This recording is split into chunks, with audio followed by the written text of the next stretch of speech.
Most people believe an empath is soft, gentle, understanding, forgiving to the point of weakness. But that belief is dangerous because it ignores the one truth nobody talks about. An empath does not break like ordinary people. An empath absorbs. They don't just feel pain, they collect it, store it, live with it, multiply it in silence. And for a long time, they convince themselves it's normal. They smile when they're drained. They listen when they're exhausted. They forgive when they should have walked away. Not because they are weak, but because they are wired to understand too deeply. They see the reasons behind cruelty. They see the trauma behind manipulation. They see the broken child inside the person who destroys them.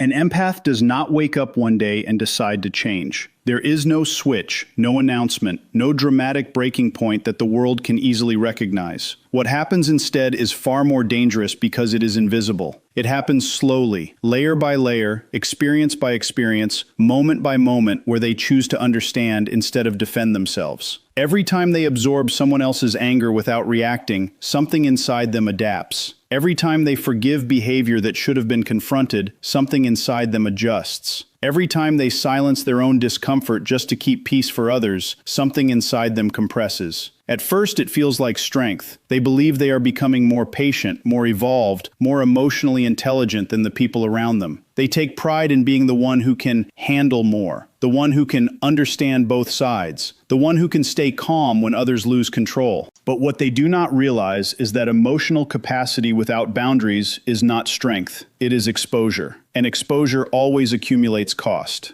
The empath begins to carry emotional weight that was never theirs to begin with. They carry guilt that does not belong to them. They carry responsibility for other people's reactions. They carry the emotional consequences of decisions they never made. And because they are naturally intuitive, they don't just feel their own pain, they feel the intent behind other people's actions. They understand why someone hurt them, and that understanding becomes a trap. Because once you understand someone too deeply, it becomes harder to reject their behavior completely. This is where the silent erosion begins. They start excusing things that should have been addressed. They start interpreting disrespect as misunderstanding. They start translating manipulation into trauma responses. They start believing that if they just explain themselves better, love more deeply, or stay more patient, things will eventually improve. But nothing improves when the pattern is not being challenged. It only repeats in different forms, and every repetition adds weight.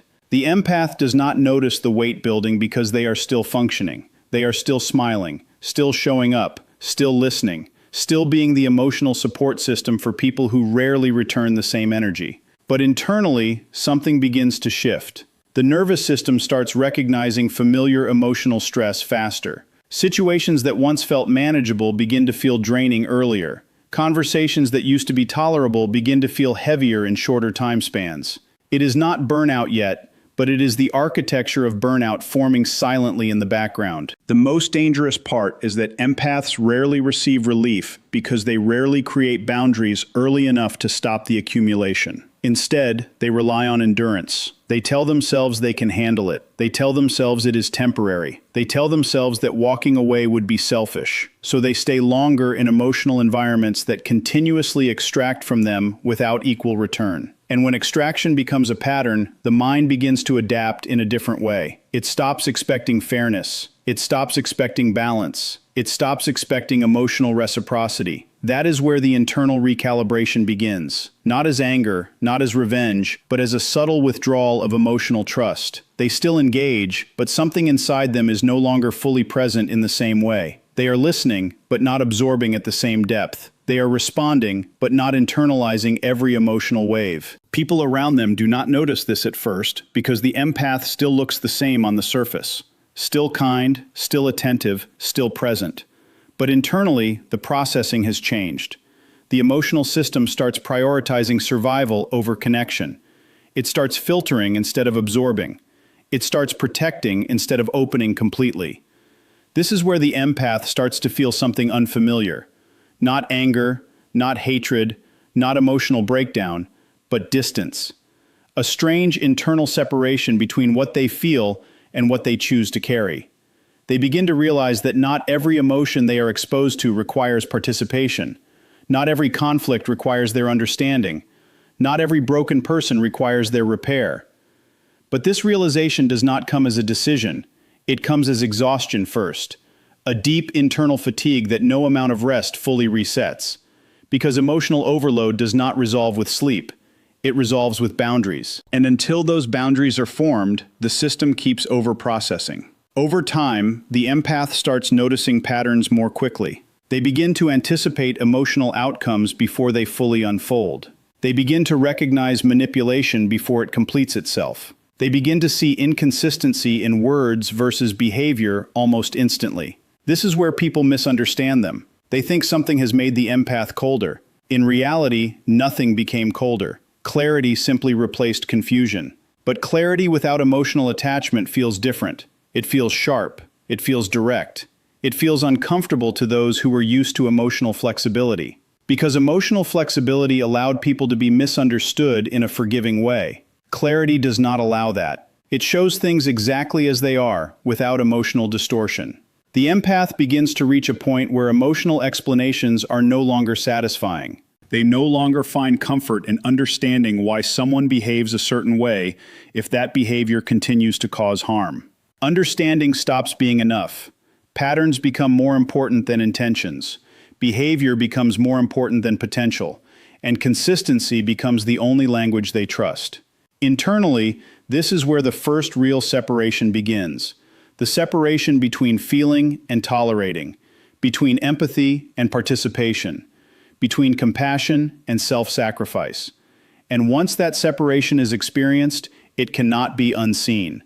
The empath now knows what it feels like to step outside of emotional overload, even briefly. They know what it feels like to not carry everything.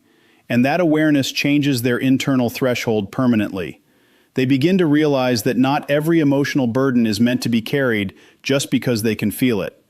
Not every broken pattern is meant to be healed by their presence. Not every person who explains their pain is entitled to their energy. This realization does not make them less empathetic. It makes their empathy more selective, more conscious, more self-protective. But this shift does not appear dramatic from the outside. There is no visible transformation that alerts others immediately. Instead, it shows up as small changes, slight emotional distance in conversations that used to be deeply engaging, slight hesitation before over-investing in someone's problems, slight reduction in emotional availability for people who consistently take without balance. And the people who benefited from their previous openness begin to notice something changing, not through confrontation, but through absence of reaction. The empath no longer reacts the same way to emotional triggers. They no longer engage in the same depth of emotional repair cycles. They no longer rush to fix what others refuse to change. And this creates discomfort in environments that depended on their emotional labor. Inside the empath, however, something else is forming. Not hardness, not cruelty, but containment. A controlled internal space where emotions are processed instead of absorbed endlessly. A space where empathy is still present, but no longer self-destructive. A space where understanding no longer requires self-erasure. And slowly, without announcement, the empath begins to realize they are no longer the same emotional vessel they used to be, because what once overflowed endlessly has started to learn the shape of its own limits. There is a moment in the empath's evolution that does not look like transformation from the outside, but inside it feels like something irreversible has just shifted. It is not emotional collapse, and it is not emotional explosion. It is something far more precise and unsettling. It is the moment when emotional confusion stops being the dominant language of their mind and gets replaced by clarity so sharp that it begins to cut through every illusion they once tolerated. For a long time, the empath experiences the world through emotional overlap. They don't just observe people, they feel into them. They sense intentions before they are spoken. They absorb moods before they are explained. They carry emotional states that belong to others and process them as if they are responsible for them. This creates a constant blending of self and environment, where boundaries are not clearly defined, only experienced through exhaustion or overwhelm. Because of this, their early understanding of people is rarely based on patterns alone. It is based on emotional interpretation. They try to make sense of behavior by connecting it to pain, trauma, fear, insecurity, or unmet needs. And while this gives them deep insight into human nature, it also creates a vulnerability. Because when you understand the pain behind behavior, you begin to soften the impact of the behavior itself. This is where emotional confusion is born. The empath sees contradiction everywhere. Someone can be kind and harmful in the same breath. Someone can apologize and repeat the same behavior. Someone can express love while still causing emotional damage. Instead of rejecting this contradiction, the empath tries to reconcile it internally. They try to build explanations that allow both truths to coexist without breaking connection.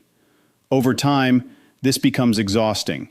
Not physically first, but mentally and emotionally. Because every interaction requires interpretation. Every inconsistency requires processing. Every emotional shift requires adjustment. The mind is constantly trying to stabilize what the behavior of others keeps destabilizing. And yet, the empath continues because they believe understanding is the key to resolution. But something begins to change when repeated emotional patterns refuse to evolve. The empath starts noticing that understanding someone deeply does not automatically change their behavior. Insight does not equal transformation. Compassion does not guarantee accountability. Awareness does not always lead to correction. And this realization quietly begins to erode one of their core assumptions, that if you understand enough, things will eventually make sense and improve. Instead, a different pattern starts emerging. The same cycles repeat. The same apologies reappear. The same emotional injuries resurface in slightly different forms. And the empath begins to accumulate evidence that understanding alone is not enough to change behavior that is driven by unresolved internal patterns in others. This is where the internal shift begins to accelerate. The empath starts separating emotional explanation from behavioral reality. At first, this separation is uncomfortable because it feels like abandoning empathy. But it is not abandonment.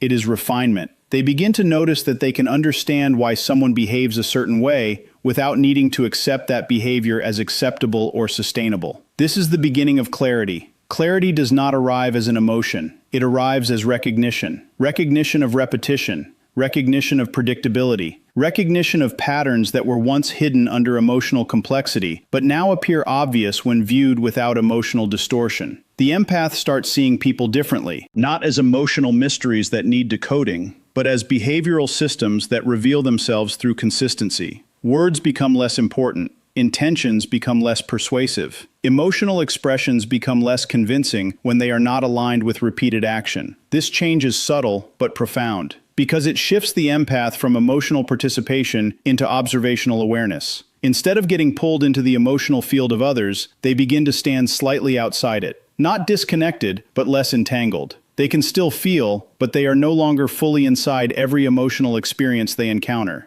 And this is where people around them begin to misinterpret what is happening. From the outside, it looks like distance. It looks like detachment. It looks like coldness. But internally, it is not absence of feeling. It is absence of confusion. The emotional noise that once filled their perception begins to fade, and what remains is structure, pattern, and repetition. In this state, the empath starts noticing manipulation faster, not because they studied it intellectually, but because they are no longer emotionally absorbed while it happens. They can see the gap between words and behavior more clearly. They can feel when emotional language is being used to bypass accountability. They can detect when empathy is being used as a tool rather than a connection. This awareness creates a new internal response. Instead of reacting emotionally, they begin to evaluate behavior functionally. Does this pattern repeat? Does this change over time? Does this align with consistent action? If the answer is no, emotional meaning loses its influence.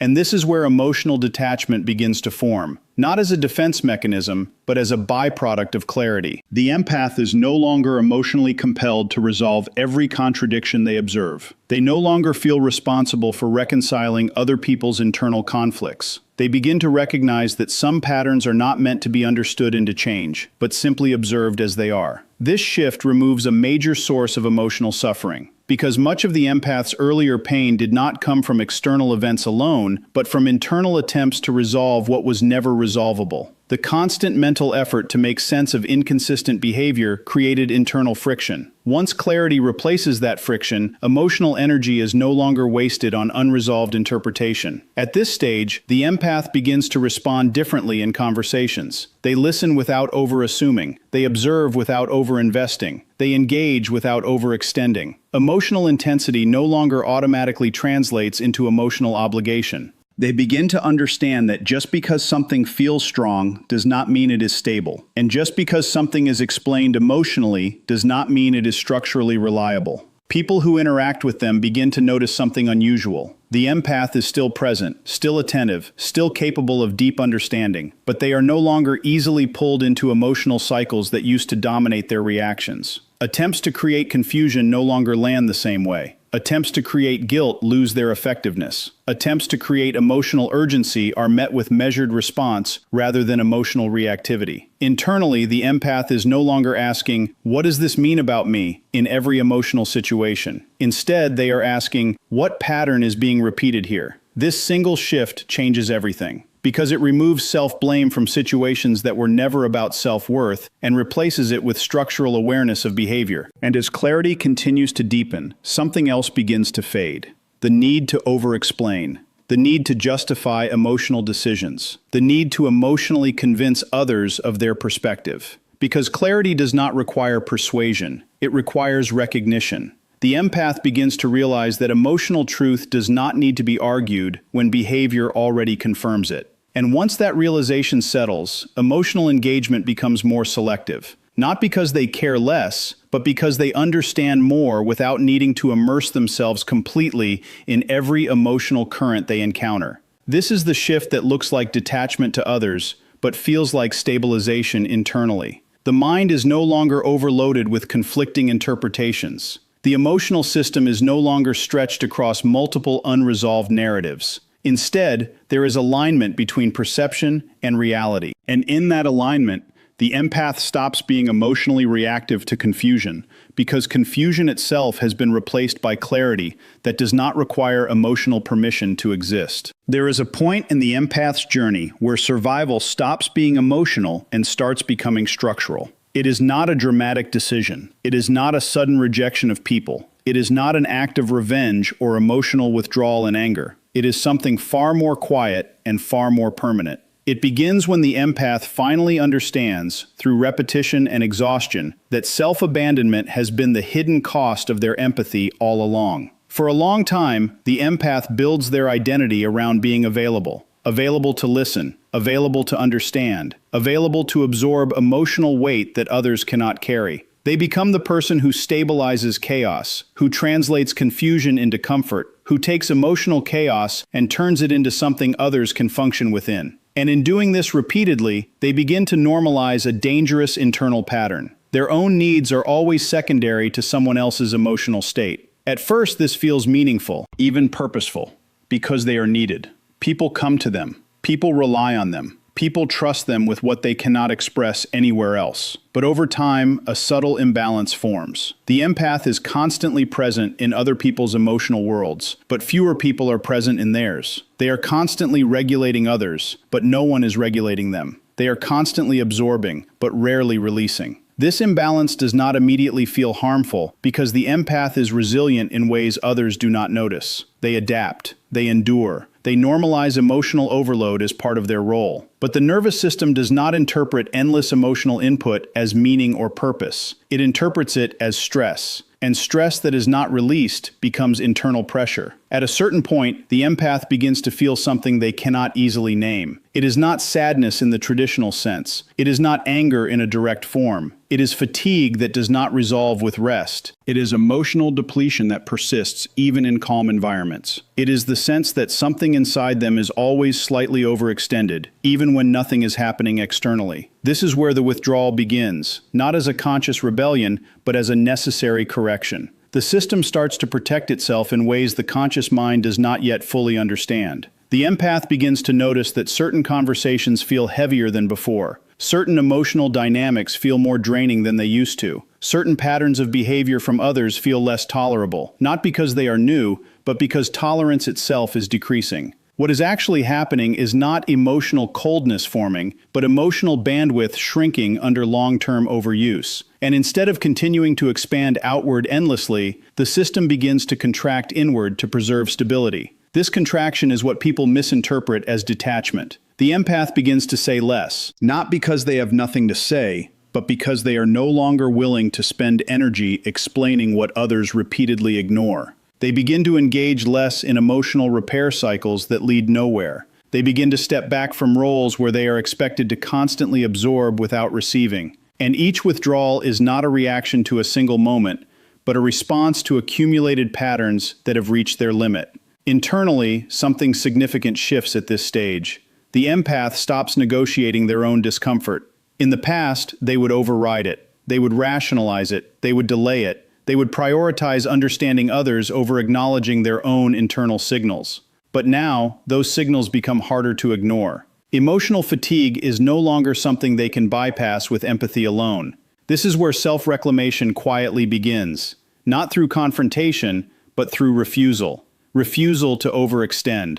Refusal to over-explain. Refusal to remain emotionally available in situations that consistently deplete without return. It is not a rejection of people as a whole, but a rejection of patterns that repeatedly require self-sacrifice as entry cost. The empath begins to realize that their openness has often been interpreted as unlimited access. Their understanding has often been interpreted as permission for emotional dumping. Their patience has often been interpreted as tolerance for imbalance. And their forgiveness has often been interpreted as absence of consequence. This realization does not make them resentful, it makes them precise. They begin to differentiate between connection and consumption, between mutual exchange and one-sided extraction, between emotional presence and emotional exploitation. And this differentiation changes how they participate in relationships, conversations, and emotional environments. As this internal recalibration deepens, the empath stops responding to emotional pressure in the same automatic way. In the past, urgency from others would create immediate internal activation. Now, urgency is filtered through evaluation. Does this require my energy, or is this an emotional pattern I have seen before? Does this deserve my involvement, or is it repeating the same cycle that leads to depletion? This filtering is not emotional rejection, it is energetic preservation. The empath begins to understand that every emotional engagement has a cost, and that cost must be consciously chosen rather than unconsciously absorbed. From the outside, this begins to look like withdrawal. People notice fewer immediate responses, less emotional availability, less participation in cycles that once had automatic engagement. And because they were accustomed to the empath as a constant emotional resource, this change feels like loss. But internally, the empath is not losing connection. They are regaining structure.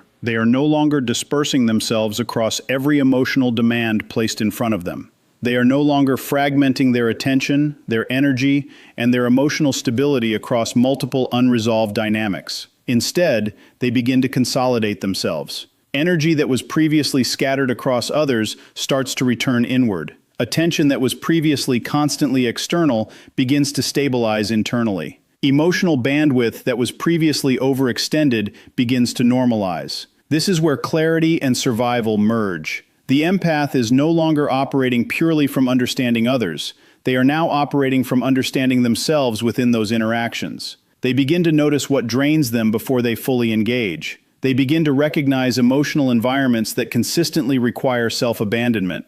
They begin to feel resistance before overcommitment occurs. And when that resistance appears, they no longer override it as easily. They listen to it. They respect it. They act in alignment with it. This is the moment where people often say the empath has changed. But what actually changes is not their capacity for empathy, but their willingness to misuse it against themselves. They stop treating emotional pain as something to be endured for the sake of connection. They stop treating exhaustion as something to be normalized for the sake of others. They stop treating self-neglect as proof of strength. Instead, they begin to recognize that true stability requires internal balance, not external sacrifice. And that balance can only exist when empathy includes the self, not just others. As this stage continues, emotional availability becomes intentional rather than automatic. The empath no longer gives energy based on emotional demand alone. They give based on alignment, consistency, and reciprocity. And anything that repeatedly violates those conditions is no longer sustained at the same level of participation. This creates a visible shift in how they exist in relationships and environments. They are still capable of depth, still capable of understanding, still capable of profound emotional insight, but they are no longer accessible in the same unrestricted way. There is now a threshold, a boundary that did not exist before, formed not out of defense, but out of necessity. And that boundary is not announced. It is lived, quietly, consistently, without explanation.